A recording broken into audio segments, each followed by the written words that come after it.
Good evening, everyone. Welcome back to another video about physiology. Welcome back to the lair. As usual, it's the middle of the night, and I'm excited to record another quick video for you guys. This one's going to be a little bit dense, but I'm looking forward to getting through it with all of you. We're going to start by talking about the functional unit of the skeletal muscle called the sarcomere. We're going to start by drawing out something that we call structural proteins. So we're going to draw some squiggly lines here. I'm not going to go into too much detail. And as you'll see down here, I have some stuff drawn down to save a little time for us so you don't have to watch me draw it. But the gist of what I'm trying to explain tonight to you guys is what's going on in our muscles on a molecular level, down to the last protein. So you might have to excuse me for a second while I plug in my computer in a moment, because somehow I forgot how to do, or I forgot to do that. But suffices to say, everything that we're going to be drawing here is structural proteins, rest assured. This is what make up each individual fiber of our skeletal muscle. And each unit within that muscle is going to be called sarcomere, sarc for short. These little posts that we see, kind of like rungs on a ladder, are going to be the nebulin. I'll label it with an N. The legs of the ladder are the Z disc. And in between every rung of nebulin, we're going to see these little neuron-looking things called titin. They're not actually neurons, so don't get confused. This is just how we're going to represent them. And you can imagine millions and billions of these going down the entire length of the muscle fiber. So here we have our Z disc, we have our nebulin protein coming off of them, and we have a little nebulin nestled between every single one of those. I'm going to let you meditate on that for just a moment while I plug this in.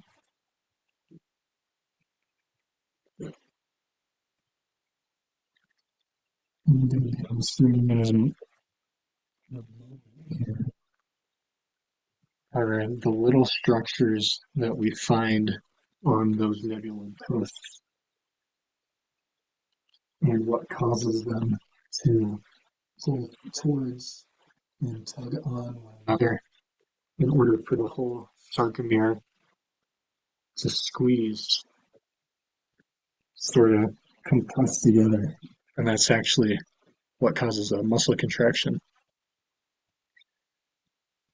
So on this nebulin post, we're going to see a lot of little aggregate tiny dots.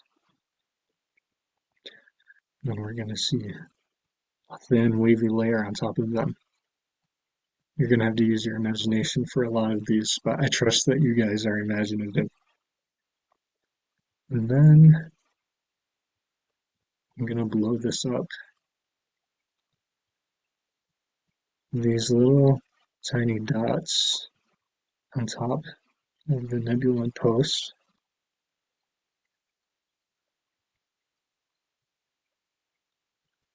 are called G-actin units, globular actin. And each of these globular actins have a binding site for ATP on the inside of them. And they can be hydrolyzed as they are attached to this nebulin post. And that wavy layer that I drew on top of them a moment ago is called tropomyosin. And we'll be talking about that a lot more in a second. After we explain this little 3-unit structure, it's called troponin. It has 3 subunits: troponin C, troponin T, and troponin I. Troponin C here is kind of the star of the show. It's what maintains the shape of the entire molecule. Troponin C has binding sites for calcium. Calcium is extremely important for anything having to do with muscles. Their contraction, the way that they propagate action potentials without calcium, you don't have muscle function. So what you will see is the myosin binding site. We're going to talk about myosin in a moment as well. It's a protein that we find wrapped around the titin here.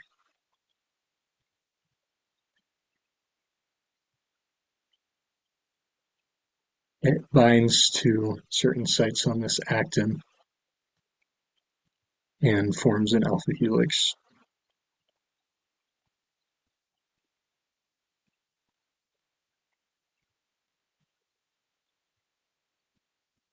I think that's just about all that I need to draw.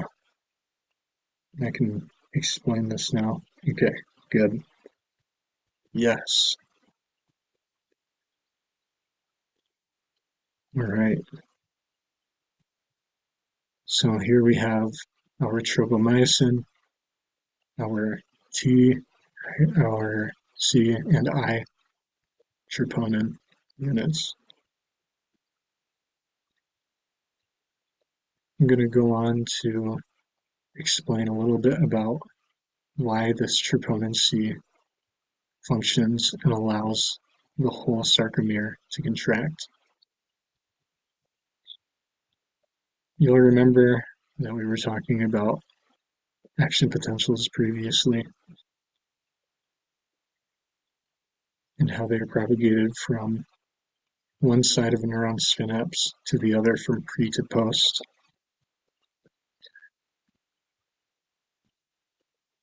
On the postsynaptic side, we have a tunnel of sorts. Let's see if I can remember the name of it.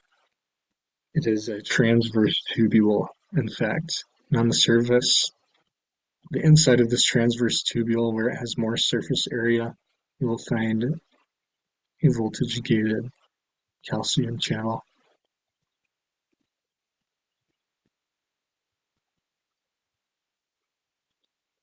So action potential is propagated, and you get an electric charge zapping its way across the surface down into this transverse tubule, sort of like a pit, and opening this voltage-gated calcium channel. It's not just intracellular fluid. Once you go past this membrane, we actually have yet another mechanically gated channel, which is called ryanodine. And as the voltage gated channel opens, kind of acts as a precursor, if you will, to slide its buddy open here.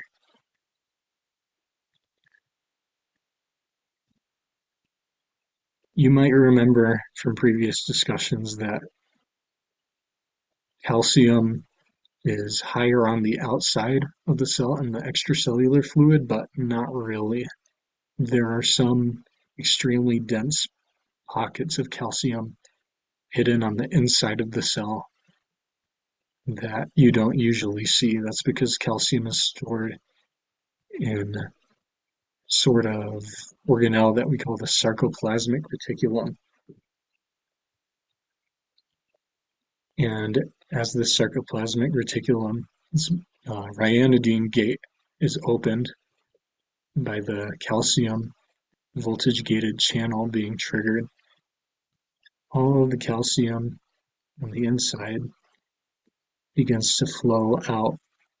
It's important to note that any extracellular calcium that may have been out here and wants to go down its gradient is going to be completely prevented by its gradient between the sarcoplasmic reticulum and the intracellular fluid.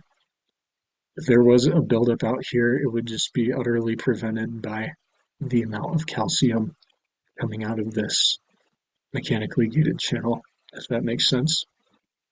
That might lead you to wonder, won't there be a point where it will be satisfied and all of the calcium has come out of the SR to the point where some extracellular ions will come in? Well, you would be wrong, much like me in many cases. That there, and that is because there are these little devices called circa pumps, which is just a fancy way of saying these ATP powered pumps that actually replenish the levels of calcium back into the vesicle organelle, if you will, for later use, so that calcium can be stored and recycled yet again. So what does that have to do with the sarcomere that we drew down here? Well, going back to the idea of troponin C, once, so I should tell you first that troponin C has 4 binding sites for calcium, 2 high affinity binding sites, and 2 low affinity binding sites. Calcium has a charge of +2 for future reference. Excuse me. So once those low affinity sites have bound calcium, there's a bit of a conformation shift that goes on the nebulin post with all of this mess going on here. It actually shifts this tropomyosin that sits on top of the lobular actin, or I guess this whole unit we could call fibrous actin. Now that's all covering this nebulin protein like a nerd's rope, if you're a fan of nerds. The tropomyosin, needless to say, is moved out of the way, and as the aforementioned myosin binding site is revealed, these little myosin proteins,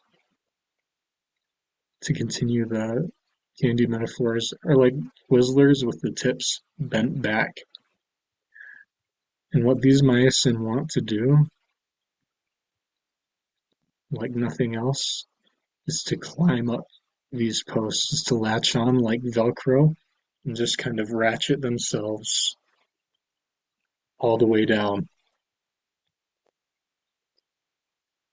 So calcium binds troponin C, like I said, conformation shift moves tropomyosin out of the way of the fibrous actin units, the little individual globular actin, and exposing their myosin binding sites. All of a sudden, myosin is attracted to them. They attach via a process that I'm going to explain in a minute here. They disassociate, but the attaching action has pulled them up a little bit, and then they disconnect. And it happens again a little farther down the road until all of this is shortened to become a fraction of its original size. And it's something like it can be anywhere from 30% to 80% shortening, depending on the type of muscle it is, which is pretty impressive. So we talked about the release of calcium from the sarcoplasmic reticulum and the mechanism of muscle contraction. And before I go here and discuss the exact process by which the myosin head operates, first want to explain where we're getting this energy from in the first place, where the ATP or the sugar or whatever else the energy source is and where it comes from.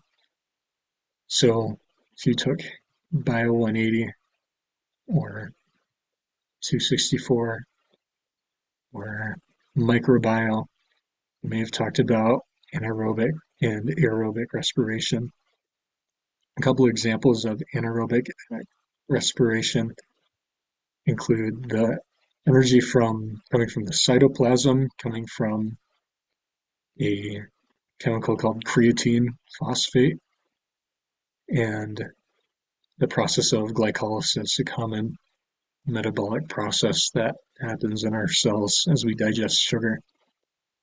Cytoplasm stores of energy of ATP will last you anywhere from 1 to 5 seconds. That's not a very uh, viable or enduring source of energy, maybe for a very short burst. If you were to jump to your feet, if you heard a loud sound, cytoplasm stores would work for uh, burning such a short period of time, burning energy for such a short period of time.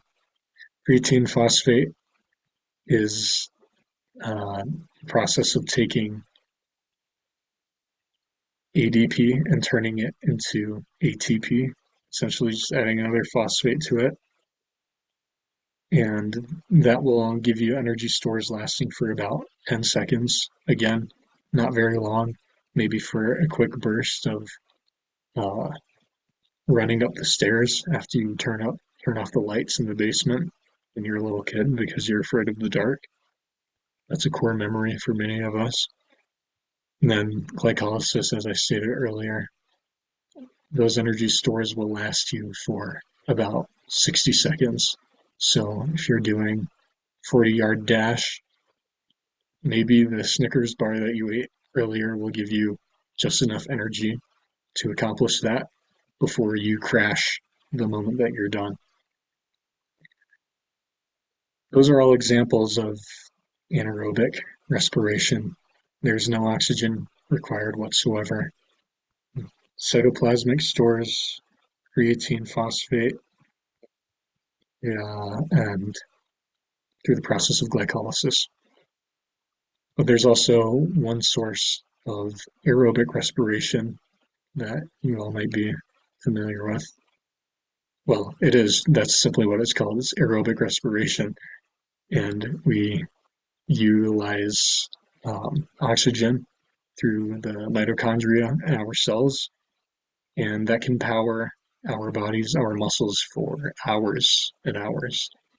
You can go hiking and essentially do any strenuous physical activity for more than 60 seconds, and your energy stores will be coming from that aerobic respiration. That's why you find yourself breathing so hard, is to replenish energy and revitalize your mitochondria and the electron transport chain, glycolysis, all of it kind of plays a role in powering your muscles, but aerobic respiration is what is going to keep you juvenated the most out of all of those types. So we're going to move on and describe the specific mechanism by which myosin works, as I was talking about earlier. And we're going to illustrate it through types of smooth muscle. So I believe last week we talked about the skeletal muscle. I don't know if I drew a diagram for that one.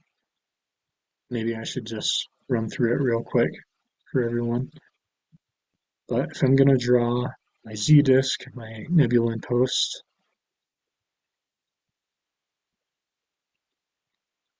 and my myosin,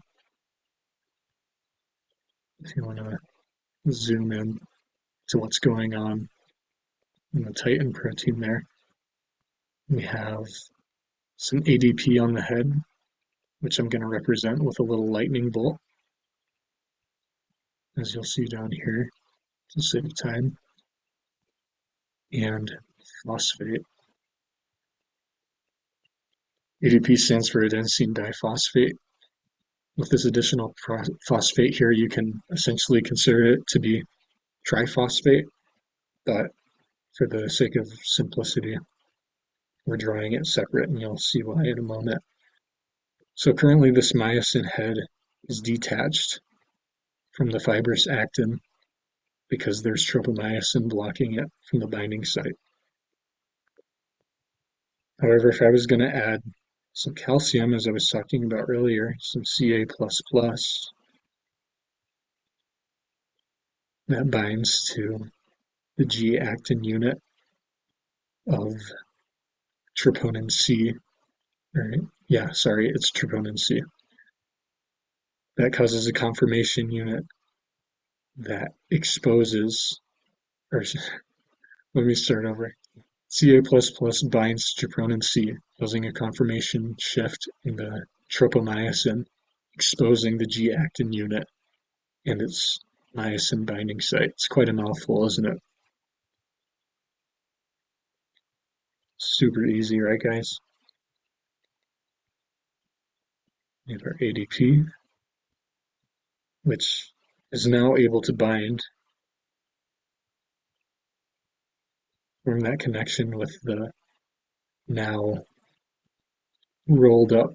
Well, I like to imagine this just folds up like an accordion door, but I haven't seen the animation for it yet, so don't quote me on that.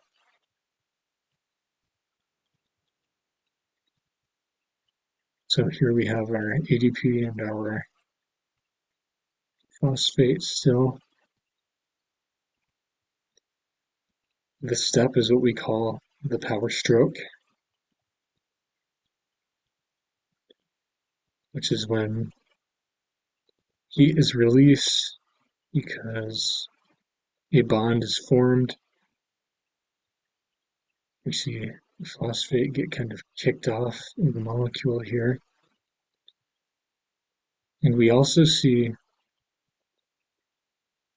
now that we used our energy essentially to form this bond, the ADP is released. It's our lightning bolt. It's not an S. Our myosin goes from, and I apologize if I drew this illustration last week. I don't think I did.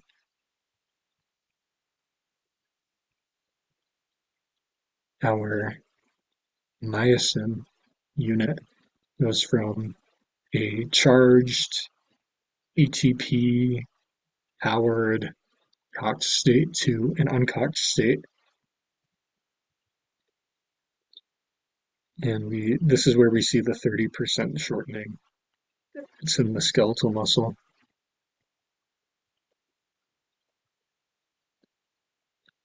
That's an arrow.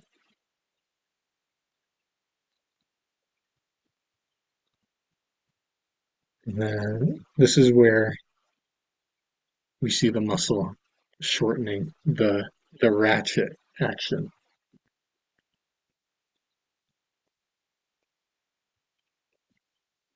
DP. Can't really use my marker here.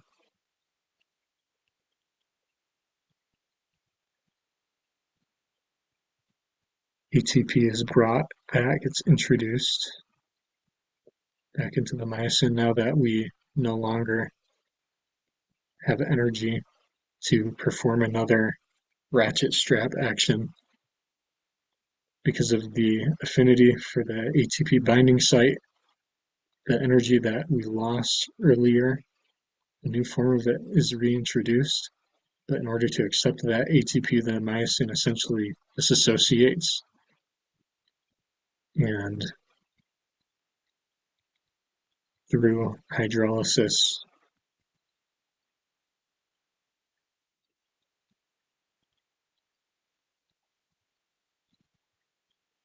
ATP is brought back, and we are back to square one. So this is skeletal muscle.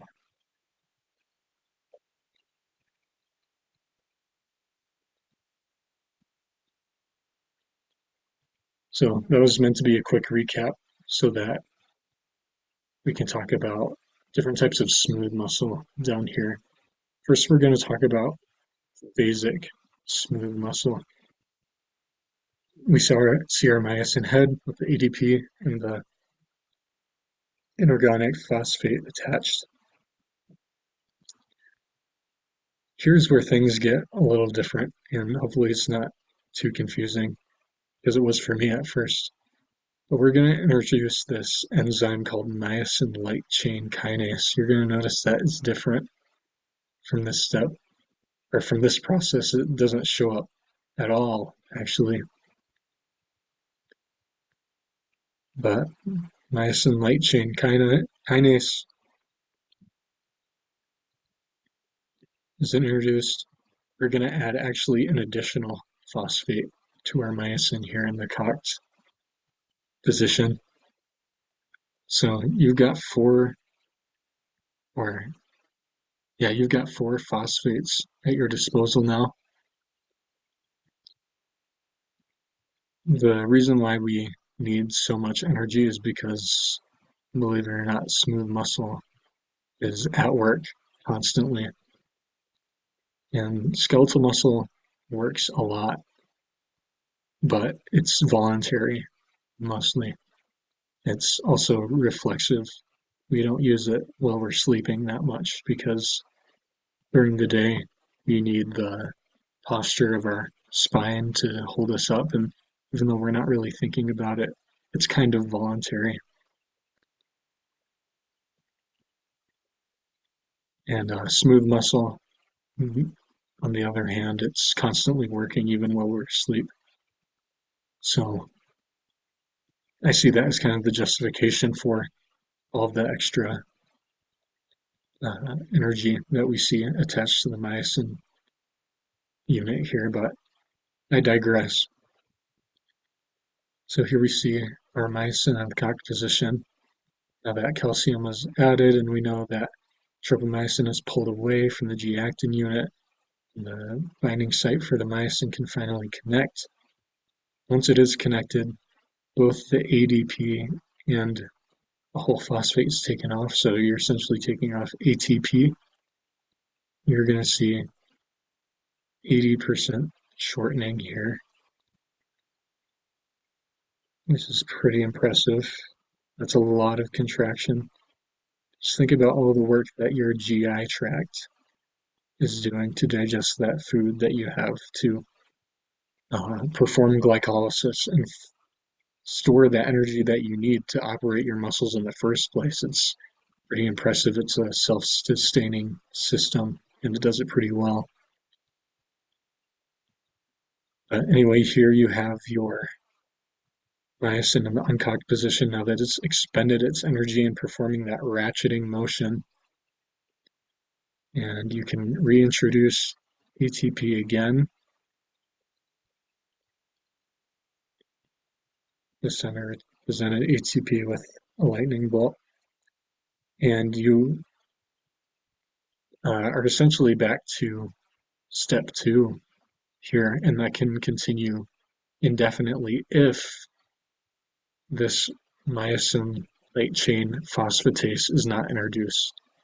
This is what will remove that final phosphatase, implying it's an enzyme that removes phosphate. And here you are back again with only 3 phosphates instead of 4. So the reason why phasic muscles are able to sort of continue in this loop, take a shortcut, do not pass go, do not pay $200, is because phasic muscles are working constantly, I guess you could say. Like I gave you the example of the or I shouldn't say constantly, because all smooth muscle kind of does that. I would say it works more consistently. Like I gave you the example of the digestive tract. It's kind of like a bolus, I think is the way that they describe it. And if you're looking at hormones like insulin, it's just like consistent spike. Every once in a while, a gentle, smooth, consistent, like a very slow heartbeat, I guess, if you can imagine that. Tonic, on the other hand, is doing harder work, I would say, semantically. Tonic you see in smooth muscle more around blood vessels like arteries and veins. So let's take a look at this type of smooth muscle. Tonic is very much the same for the very first part. You have your myosin and the ADP phosphate. You have three phosphates at your disposal. You have the triple myosin blocking fibrous actin. You introduce calcium. You introduce ADP and myosin light chain, or ATP and myosin light chain kinase, just like we did for phasic smooth muscle. Here we've got four phosphates yet again. Well, what happens if you introduce myosin light chain phosphatase super early in the game? It's different from phasic because we didn't see it until the last step, and that's a big if, assuming we don't just go round and round in circles until we're absolutely exhausted. So, as myosin binds with this newly revealed troponin uh, or G-actin binding site, phosphate is released, the ADP is released from here, and myosin light chain phosphatase removes the final phosphate. So now we have this super lonely myosin that is now uncocked, kind of stuck. But if we try to reintroduce ATP to give it energy once again to continue the motion, the binding affinity is actually really low. You can't just add ATP by itself while it's in this uncocked state. So ATP kind of does this dance where it kind of binds to the myosin, but it really doesn't, and it's still attached to the nebulin, the whole fibrous actin mess. And until that ATP can reattach, you're kind of stuck in this, what we call a latch state. And so that's where we get the tone and the tonic smooth muscle. It's kind of in a bit of a limbo where the myosin is contracting the muscle and it doesn't really want to let go. It doesn't want to let that ATP bind again. And so the muscle is kind of being constantly contracted rather than doing the smooth and consistent peristalsis like you would see in the GI tract with phasic smooth muscle. So there was the difference of mechanism between skeletal muscle and smooth muscle, at least on a molecular level with myosin. I'm going to move on to our last topic here and then call it a night. And I'm going to zoom in on skeletal muscle a little more here and talk about reflexes. So we have our larger skeletal muscle. I'm going to explain this illustration in a second. But imagine this is your bicep. You've got tendons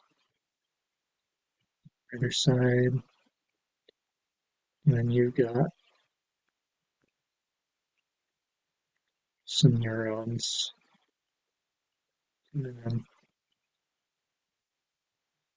coming down here, and then we also have some neurons coming out.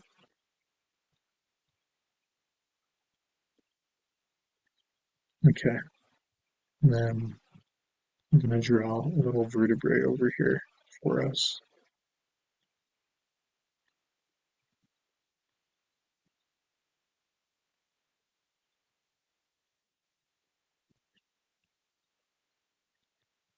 If you took anatomy, you might remember that sensory goes in.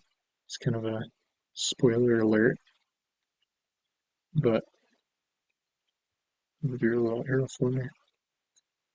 And motor comes out.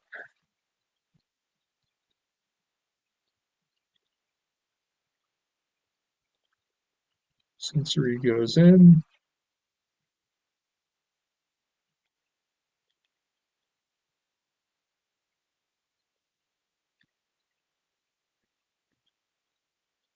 Motor comes out. That's looking pretty good, huh? All right. So here we have your bicep. This is your skeletal muscle, meaning that it's somatic, it contracts and it relaxes according to your will. It's totally voluntary. On the outside, the fibers are called extrafusal. And on the inside, this little onion that you saw at the beginning is called the muscle spindle apparatus, and it's made of intrafusal muscle fibers. And those are important for a couple of reasons. I have them right here. Good. They differ because they follow different functions. Here we have a chain fiber spindle, the skinny one, and a bag fiber spindle, chain and bag.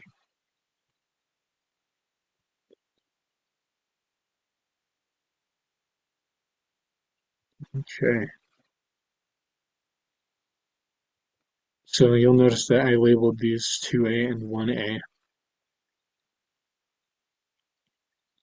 1A in reference to the bag fiber spindle has a response to sensory sensations that are initial.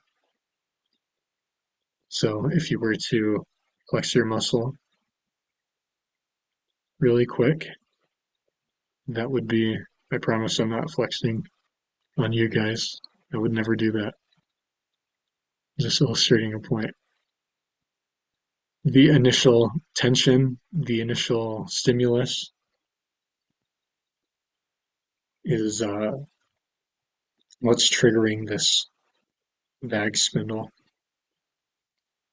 And if you were to hold that flex with your beefy arms,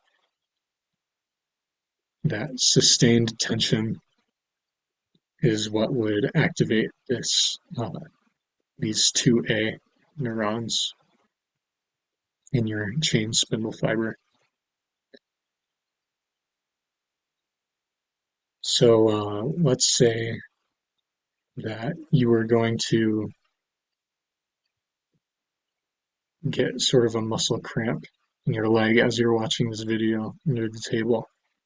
As you feel that initial tension for the first couple seconds or so, it would be your spindle, bag fiber spindle that would be responsible for that sensation.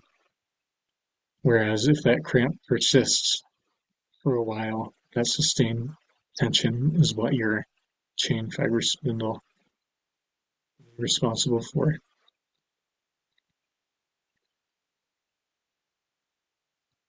And so here you have your sensation being felt in the muscle going to the vertebrae and your motor neurons that wire right back to the same muscle so it can respond to the stimulus.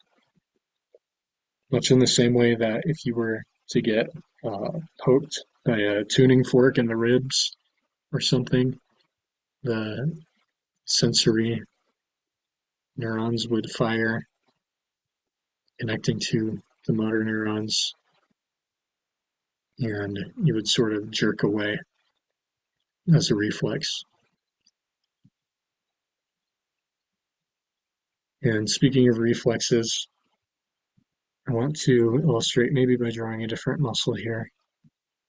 I promise we're almost done here. Something that we call the Golgi tendon. So this will be your calf that just cramped up. The Golgi tendon is called, well, it's labeled as being a 1B neuron. And that sensory neuron goes in dorsally and comes out ventrally.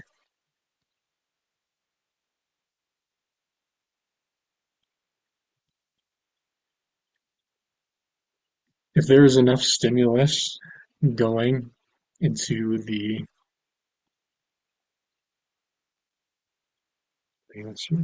going into the Golgi tendon here, it will do essentially an emergency shut off because your muscles, believe it or not, are strong enough to snap your bones, as you might have heard in class somewhere.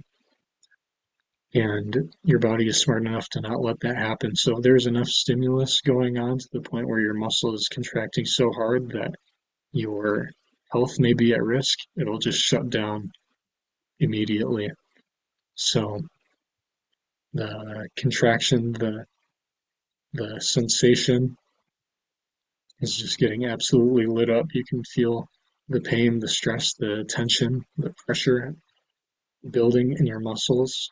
And once it reaches a certain threshold, uh, the motor just turns off entirely.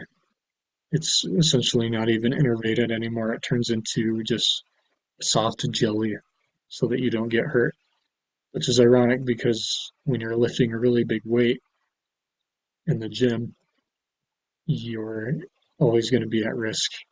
These Golgi tendons essentially shutting you down and you fall to the floor while you're holding all that weight. It's not always good.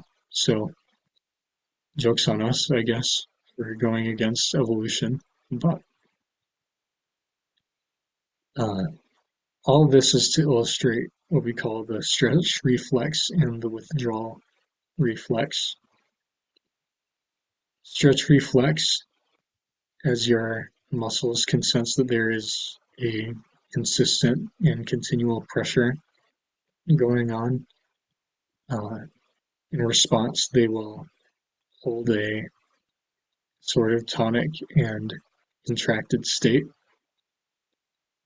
whereas withdrawal reflex, if you were to hit this muscle and the sensory neuron uh, goes off lightning fast, just like a little pinprick of sensation. If you feel something like that in your calf, you might kick your leg forward a little bit. It's because your body is registering that something is harming you in your environment and you need to get away from it.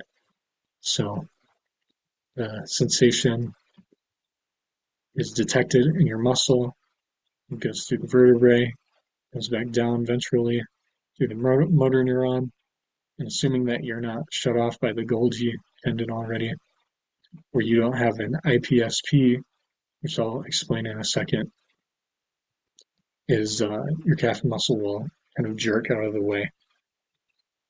The IPSP that I'm talking about is really simple. Essentially, as you're stretching one muscle, like let's say this is your quad for now, and you're exhibiting a stretch reflex, and your quad is flexing, it's contracting as you're doing a stretch. There will be a sort of opposite effect going on in your hamstring where it's receiving the same signal but is going through a different neuron.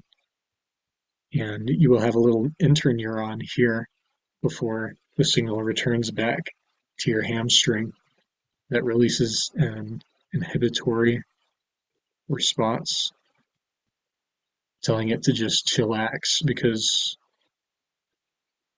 if you're flexing your quad and your hamstring at the same time, um, you're not going to be able to get the full range of motion that you want if you're using your quad the way that's being the way that it's intended. At least you want to squeeze your quad and relax your hamstring at the same time, or vice versa. So it's essentially just antagonist muscle groups. So I know that was a lot. It was pretty dense. Thank you for bearing with me. I hope it was clear enough. And I pray that you have a blessed weekend. Have a great night.